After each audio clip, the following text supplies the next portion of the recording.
Hey guys, T-Bolov here. Been a minute since I posted a video. Had to take a little break for some personal reasons, but I am back today and excited to show you guys a boat that is coming. Well, by the time I get this video up, it'll probably be out. It's a Tier 7 Pan-European Premium Destroyer, the Błyskawica. According to Wikipedia, that's how it's pronounced.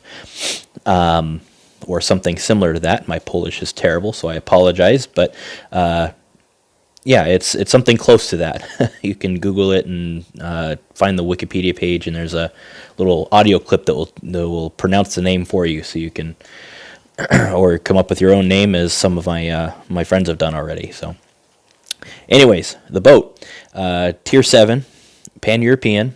It is the second Pan-European ship we've gotten this month. If you bought this month's Blitz Pass, you got a Tier 5 Pan-European battleship, which I haven't played yet on either of my accounts. So this one is going to be coming. The kicker with it right now is there's going to be two bundles in the shop. One for the boat and the camo, and I want to say it was like $27 or $28, and then one for the boat, the camo, some gold, and some silver for like $33. However, they have not yet added Pan-European captains to the captain crate, so as of right now, the only way to get a captain for this is to have bought and finished this month's Blitz Pass. If you take a look at the Blitz Pass and go all the way to the end, the last price here is a captain for the Pan-European ships. To my knowledge, that's the only one that's in the game so far. This is the only way to get it. A couple of the other community contributors have asked that they modify the bundle to include the captain for those that didn't buy the Blitz Pass, although I'm guessing most of you did. I still think they're a good value. What you get for the investment is worthwhile. If you've done that, great. You've got your captain. You can run them on your destroyer here. Otherwise, you're just gonna have to be patient. They will, I'm sure, add the captains into the captain's crates, or provide them, give you another means to get a captain for these boats at some point. Wargaming are not that evil, but just be aware that for now, as of this point, the only way to get the captain is in this month's Blitz Pass. Speaking of captains, captain skills, pretty typical for a destroyer. We'll take a look at the boat skills here in a minute, but you do get smoke and speed boost. So as you can see, I'm running engine overload and Mistweaver both to supplement those two skills. Otherwise, pretty standard. I did run IFHE, Giant Hunter. The extra torpedo damage is definitely appreciated. The only one I might have switched was, instead of running high alert, I might have run preheating. The boat's pretty quick to begin with, and that little extra speed at the beginning of the match to help you get into the caps is always welcome. So I would run that, and instead of the torpedo reduction, emergency response, especially with the most recent update and the nerfing of engine hit points across all ships, all nations, all tiers, having a faster repair for my steering gear, which destroyers do tend to lose, and for the engine, I think is definitely worthwhile. Let's take a look at the boat real quick here. So it is a Grom class destroyer. It is from Poland. This was an actual ship. It has been preserved as a museum that you can visit if you're ever in Poland. It's kind of interesting.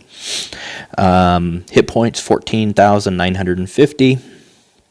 Pretty standard for protections and resistances there. Speed 38.07 knots. With the extra speed in the supplies, it got it up to like 39.2, I think, somewhere around there. With speed boost, it was like 42 or 43 knots, so it was pretty nice. Steering's not too bad. Guns, you do get 7 of them, 3 in the bow. You have a single and a double up front, There we go. And you get 2 doubles in the back. They are 120 millimeter, so just under 5 inch, 6 second reload rather. Stock 7.74 kilometer range. Damage is pretty typical for guns of the caliber. Turret traverse of 12 degrees is not the fastest. A little slow for some of the other comparable destroyers, but serviceable. The torpedoes we're going to come back to because they're fun. AA defense, you can see, is kind of useless as you expect on a destroyer. Stock detection, 6.3 kilometers, is pretty nice. So the torpedoes, 533 millimeter, pretty standard. 2x3 is not an uncommon configuration. Reload time of 37.5 seconds. Stock is very fast, and the reason for that is because of the one there, the damage, 1840. These are extremely low damage torpedoes. They make up for it by having that fast reload time, and keep looking at the stats here. 7.8 kilometers stock, decent range, 86.14 knot speed. These things are super fast. I've got a real cool clip a little bit later to show you where we had a torpedo race between the Błyskawica and Akatsuki and a Sims, just because we kind of wanted to get 3 data points. Pretty interesting.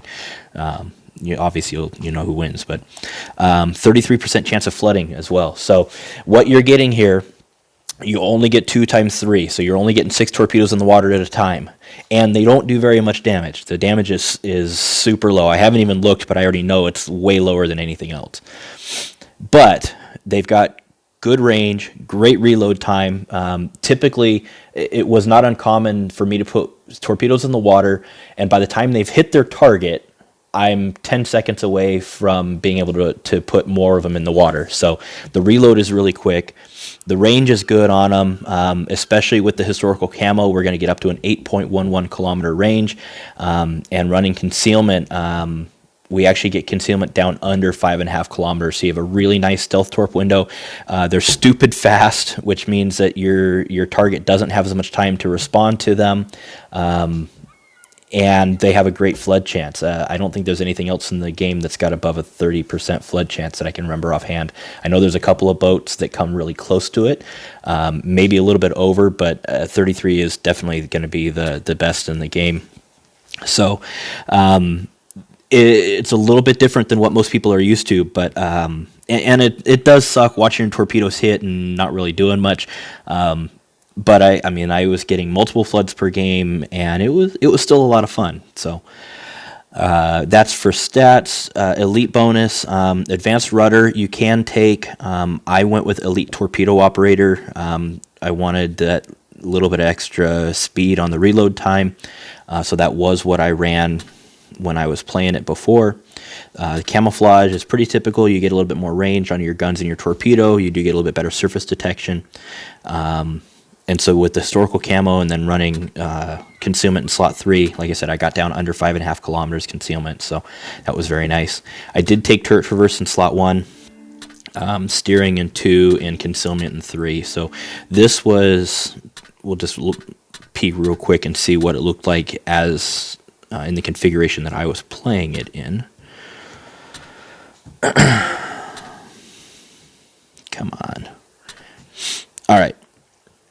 So as you can see, we still have the same speed, same hit points, a little bit better gun range, 8 kilometers on the gun range, 8.11 on the torpedoes, 36.38 seconds on the reload. Torpedo traverse is a little bit faster too, but not that even really matters.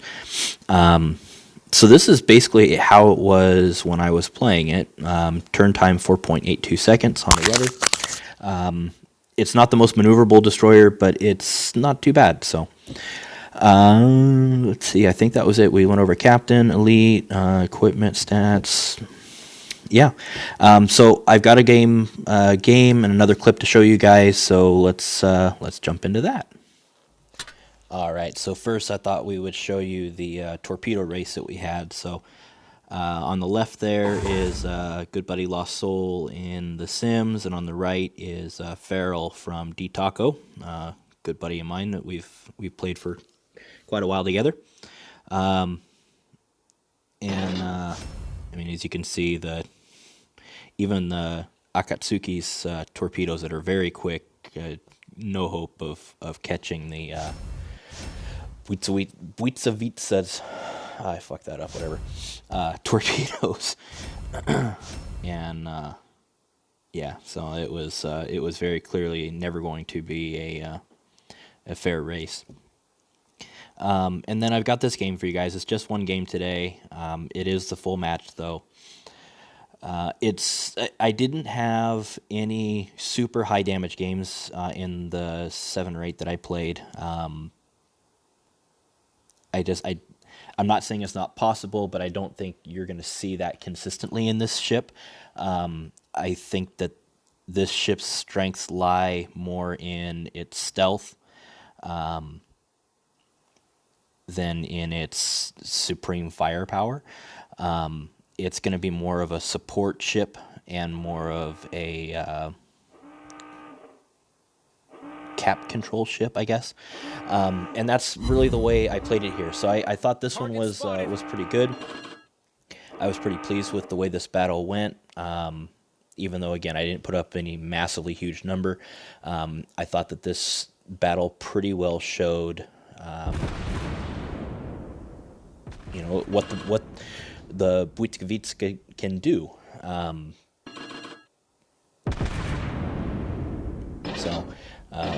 And I guess while we're here, we can also talk real quick about Epicenter, because this is a new map type, new battle type that came in the last update. It had been tested previously in training rooms to a limited degree. I don't think there's enough people really using the training rooms where feedback was reaching Wargaming the way they would hoped it would. But I know I can tell you I'm enjoying Epicenter quite a bit, especially when it's played correctly. I'm kind of mentally starting to compose a how-to Epicenter map, where I think I'll go through the 3 main classes of ships and how best to play those. The key here, though, for those of you who haven't figured it out yet, is the rings towards the middle, towards the center, are worth more points than the rings towards the outside. So if you can control, especially the center ring, or if your team wasn't fast enough or didn't have a destroyer to get into that center ring, if you can control the middle and the outer rings and hold those for the majority of the game, you're going to win. And the way you win these is by having points. So please, if you're in a battleship, get in the circle. But especially in the destroyer, the first thing I do is make a beeline for the center. Because if I can get up there and control that island, I've got a really good chance of not only winning but dictating the outcome of the game. So you can see I've launched 2 sets now at that guy, and he's been slippery enough that I haven't been able to land any of them yet. But that's okay. His time will come.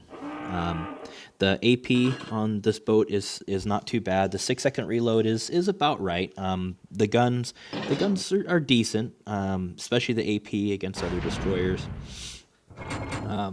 So I played a number of games where I was going after other DDs and was gunning them down. Especially the fact that you do have 7 guns. If you can get them on target, great. We hit the enemy. The HE is decent. Fire chance is only 3%, but you're putting enough rounds out that you're going to get some fires. I remember this was actually the first game I played in this boat. Those were the first 5 torpedoes. I hit 5 out of 6 on the Brooklyn, and I was so upset that I didn't get a flood out of any of them. I remember telling Lost and Farrell on voice chat, I go, seriously? I said 5 out of 6 and not a single stinking flood? But whatever. We hit the enemy! You're not going to always get them. That's why it's a chance. And even though it's a 33% chance and I hit 5, the percentages don't stack. So it's each one has its own 1 out of 3, and it just wasn't going to work. So I do remember at this point in the battle, we saw Lost there on the other side in his Belfast with a permafire, and I remember him saying he was being targeted by multiple, and asking him at this point, I go, hey, I said, are you you know, do you need help? Do you need, he said, do you need to have a smoke? And he goes, no, I'm out of smoke. I said, cool, let me dump these torps and I'll come back. I've got one smoke left. Stay alive for a minute and I'll drop it on you. So, not really the point of the video, but another great opportunity to reinforce that if you guys are not in a fleet or don't have people that you play with regularly, I recommend it. Lost and I have played so many games together that we often can communicate great even if we're not on voice chat. But the next point is, get on Discord, guys. Use voice chat because being able to communicate with people that you're playing with makes a huge difference in your ability to direct the outcome of the battle. And you know, being able to help each other and work together, because remember, this is a team game. You know, being out there just playing for yourself is not going to give you the results you want on a consistent basis. So. This was a kind of a good one here too. I mean, I shot those at that New Mexico. He was coming bow onto me, but I fired him anyways. And you can see, you know, I landed a couple, great, and I'm just about ready to let him have it again. When those hit, the torpedoes were down to 15 seconds left to reload. And you know, it's fine, cool. But Gneisenau now, I can dump them at him just as easily. You can see here too, the guns had to turn 180 degrees because they had been pointed off to the right when I was engaging the other battleship. And rather than swing the boat around, which I could have done and might have even actually been a little bit faster, I just rotated the guns. They weren't the fastest, but they did get turned, and target hit. You know, they did get turned in time that I was able to get some shots out on the enemy torpedo spotted. You guys can see there that the red team has got a boat advantage. They had 4-2 against us, and it was, wow, that was weird. It was just Lost and myself left at the end of that battle against 4 reds, but because we held the caps, we won. So capping wins, guys. Get in the circle. I know I said I just had the one battle for you, but I was rambling on the last one, and so I'm throwing this in real quick, we're under attack. Just so I could finish my thought and then wrap up. This one was a partial that was still not too bad. Shows you kind of how the AP works against destroyers. Target hit. It's worth. Put a couple of torpedoes into that Colorado while I was at it. Cleared the barrels with the AP since it was loaded already, and switched back over to the high explosive. Leningrad tried to torp me before he died, which was a valiant effort. You know, was worth the try, but as you can see, the torpedoes there are already loaded and ready to go again. Now, they're very fast torpedoes, but I'm shooting enough of them. He is going to get turned, and he's not going to take all of them, but that's okay, because he's going to take enough of them. Good job. Only 2. Bummer. Anyways, I guess as we're wrapping this up and watching it finish out, thank you guys for those of you who are still around and watching the videos I put up. I'm going to try to be a little more consistent about it. I'll apologize for the lack of videos the last month or so. Just been crazy times. So, anyways, thanks again for watching. Appreciate you being here. Let me know what you think, and we'll see you on the next one. Take it easy.